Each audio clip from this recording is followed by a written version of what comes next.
السلام علیکم دوستو، میں ہوں ابو بکر اور آپ دیکھ رہے ہیں ابو بکر ٹی وی۔ ایک مرتبہ حضرت سیدنا عمر فاروق معمول کے مطابق مدینہ منورہ کی گلیوں میں گشت فرما رہے تھے کہ آپ دوران گشت شہر سے باہر نکل گئے۔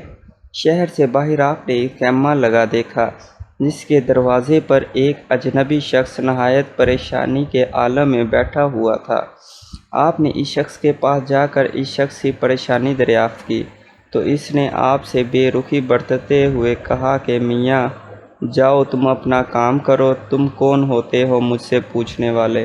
اس دوران حضرت سیدنا عمر فاروق نے کسی عورت کے کراہنے کی آواز سنی۔ آپ نے اس شخص سے کہا کہ تم مجھے بتاؤ تو صحیح کہ تمہارے ساتھ کیا معاملہ ہے۔ اس شخص نے کہا کہ میری بیوی حاملہ ہے اور اس وقت اس کے پاس کوئی عورت موجود نہیں ہے اور نہ ہی میرے پاس کچھ سامان موجود ہے۔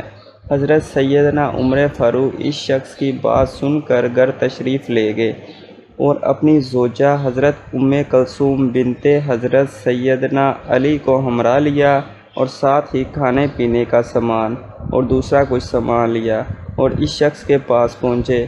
آپ کی زوجہ خیمے کے اندر چلی گئی اور آپ باہر اس شخص کے پاس موجود رہے۔